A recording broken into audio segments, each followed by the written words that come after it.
a chance to look at Auburn. Just seeing them from on film, I mean, how do you feel like you guys, personnel-wise, kind of match up with them? Unfortunately, I have watched some film of Auburn, and I had nightmares about them last night, to be honest with you. They're a well-built basketball team that's playing their best. I mean, they've won 8 games in a row against SEC competition, including 4 in a row to win a conference tournament on Sunday against a Tennessee team that, arguably is one of the teams that's being talked about, being a Final Four team and winning in the whole thing. So they're playing with a lot of confidence. They obviously, without even looking at them, they're going to be athletic and big and strong and fast. And they certainly didn't disappoint in that regard on video. But the thing that probably sticks out the most, other than expecting to see that, is how well they shoot the basketball. I mean, they really shoot it from 3 awfully well. Half their shots come from 3. I think they got about 5 guys that are in their rotation that shoot 40% or above from the three-point line, and they have depth. They're like us in that regard, where they'll play 10 guys pretty regularly. So we're certainly going to have our hands full with them.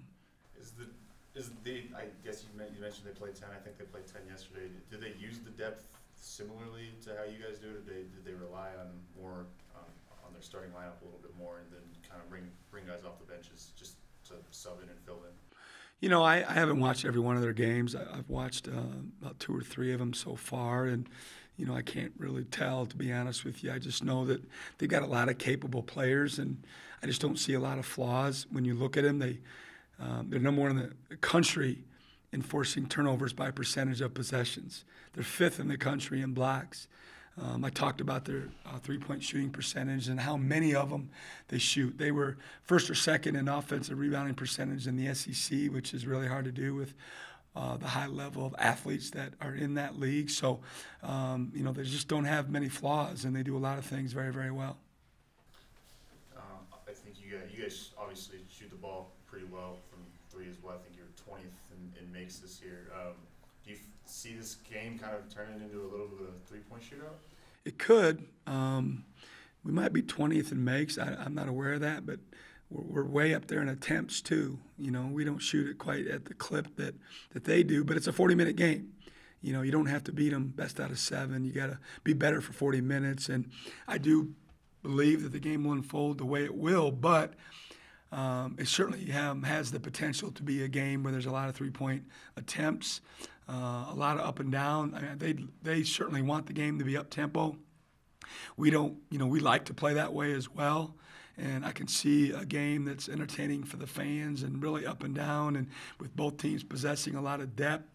Neither one of us are concerned about slowing it down and getting it into the half court. So it very well could be end up being, who gets hot.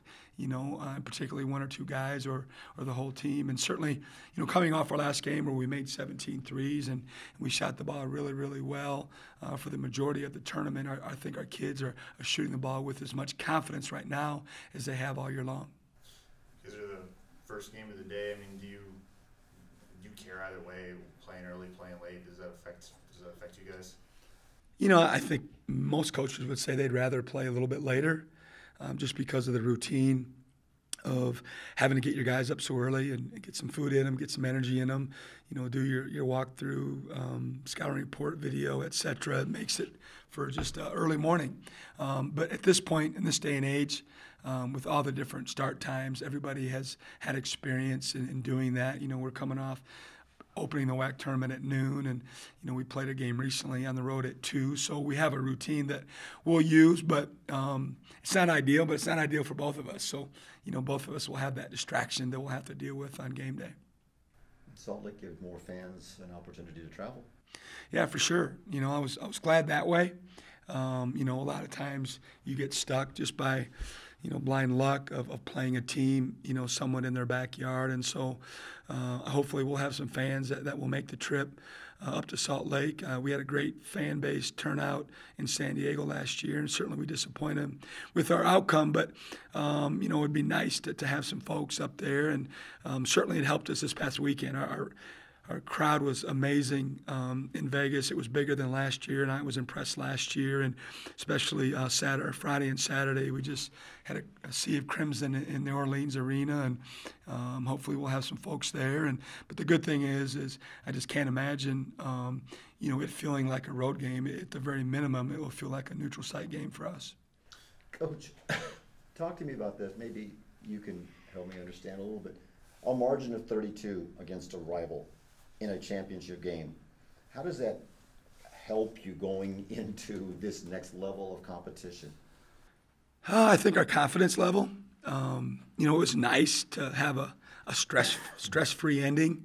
It doesn't happen very often in a championship-type game when, you're fighting for a chance to cut down the nets or playing the NCAA Tournament. If you look across the country, most of those games come down to the last few possessions. Unfortunately, ours didn't. So that was fun. That was nice to end it that way. And certainly there's been a lot of talk about Grand Canyon running out of gas, and we felt like going into the game that was an advantage that maybe could play out, but we didn't talk about it too much. We didn't rely on it too much. We didn't want that to be the reason. Or we didn't want to rely on that, if you will. And I think the narrative needs to be a little more about how well we played rather than, how they ran out of gas, because I thought our guys were on it. Certainly we didn't start out great. They punched us in the mouth, which I think ended up being good for us, because that fight back mentality, that hungriness that we have, I think showed quickly after we came out of the first media timeout. But I was awfully proud of our guys on Saturday of the level of play and the level of intensity that they showed from start to finish. And they didn't take their foot off the pedal. No, they didn't. And that's always something that everybody talks about in your timeouts when you're up by a decent margin. And I actually wasn't talking about it. They were locked in, loaded, and really, you got your team where you want them when in timeouts or half times or practice when they're using terms and phrases that the coaching staff uses. When they start buying into that level, it's a pretty rewarding feeling, and it's a feeling of comfort knowing that they get it. And when it's one thing for the coach to say it or the assistant coach to say it, they hear that all the time. But when their peers are saying that to them, and even in a critical way at times, and they're listening to each other, it's a beautiful thing to watch, and our team has really progressed that way. Obviously, you guys want to pull the 12-5 upset. Do you feel like this is the team that has a chance to do it? I have no idea. We're gonna prepare like crazy. But that's what we do every game, and I know our kids will be excited to play, and I'm hopeful that the experience that we had last year. Certainly this program has been in a lot of NCAA tournaments, and there are some kids last year's team that had experience playing in the NCAA tournament, but not with us. And now that we've all went through that, I've already heard our guys, talking to the new guys about what it's like. And I think that's important because it's different, especially for us. When you play like an SEC tournament, it's a little bit, you get that platform, and those lights are a little brighter probably in Atlanta than they were for us in Vegas. And I just think that these kids being able to help one another with understanding about the media obligations, understanding about when the ball is tipped, that it just feels different. And even for me, I've played in numerous NCAA tournament games, but only one as a head coach, and it felt different for me too.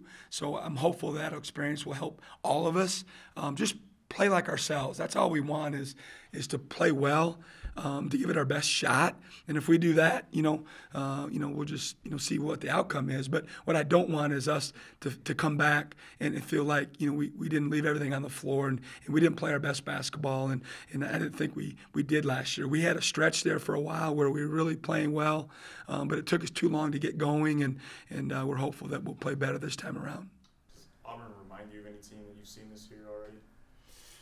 Not really, we haven't played anybody quite like them, just that possesses, all the talent and the size and the athleticism on top of being very well coached. I mean, Bruce Pearl's been doing this a long time, and he's won a lot of basketball games, won a lot of championships. He's won a lot of NCAA tournament games, and they're veteran, and they'll have their team prepared. And this team, won the SEC last year, and left early. I'm sure they were disappointed in their NCAA tournament games that they lost. They got beat by the team that beat us. We were in the same pot as they were last year, and we'll see. I'm not a predictive type of guy, and we're just hopeful that we play our best. When you have so many new pieces, I think it was 13 new players or something, or 10 new players. Us? Yeah. 10. That's seems like a lot of college basketball teams are doing it that way through transfers now. Is there one thing other than what they can do on the basketball court that you look for to make sure that they are able to gel together? Because I think that's probably the biggest unknown. I don't know. Yeah, we try to, I'm sure most programs do our due diligence and understanding who they are before they get here. But, my experience is always that you can do all that, and we do, and try to get a pretty good idea of who they are as a person, and what their work ethic is, what kind of teammate are they, et cetera, et cetera. But in the end, you really don't know, them until you have them in your program for a while, But certain things are important to us. We want kids that love to compete. We want kids that really want to be in the gym extra. Everyone's going to do what the coach asks them to do. Everybody's going to do the required work. But for us, we want kids that want to be pros, and they're willing to put the time in, and they're coachable, and they want to be something bigger than part of something bigger than themselves. And so we've turned down a lot of kids just because, not that they didn't have the talent, but we weren't sure if they would fit into the type of culture that we're trying to create here. And so we do as much research as we can, and certainly talent and size and all that comes into play. But more importantly, what their intangibles are, what kind of person are they, how hungry are they, how motivated are they, and will they fit in with what we're trying to do? Because if they don't, then we're wasting everybody's time, and they're not going to be happy. We're not going to be happy. And certainly you sit down with kids and you tell them what it's like. And you can't find, I've never found a kid in America that'll look at me or look at any of the coach that sells them what it's going to be like and say, oh, I'm not interested in that. They all say the right things, but, and then when they're in it, then that's when they got to decide if they're really in it, and they're willing to, kind of leave some of their individual goals and egos aside to be a part of what we're trying to do. You've had both here, the guys who had to sit out a year here, and then guys, either JC or grad transfers, who were able to play right away. So is one easier to integrate into your system than the other kind of? I think it's easier to have kids, in your system. I think it's definitely easier that way, just the terminology and the expectations and, our routines, but that doesn't necessarily mean it's better. The guys that we brought in, that didn't have that experience have flourished. So we don't put a lot of stock in that. Having coached a lot of transfers, having coached junior college for so many years, we use that experience to help our kids transition in and try to hit the ground running, and I think that's beneficial. And I like kids sometimes that know they only have a year or two to make their mark. They're not a freshman or sophomore that mentally can think, well, I got time to prove my mark and make my mark. And some of those guys that don't have that time are, just are trying to take advantage of it, and I like that, and so we'll continue to try to find kids that just fit our culture and fit what we're trying to do, and not necessarily locked into a grad transfer or a transfer in general. We're just trying to find the best players that we can get and the best people that we can get.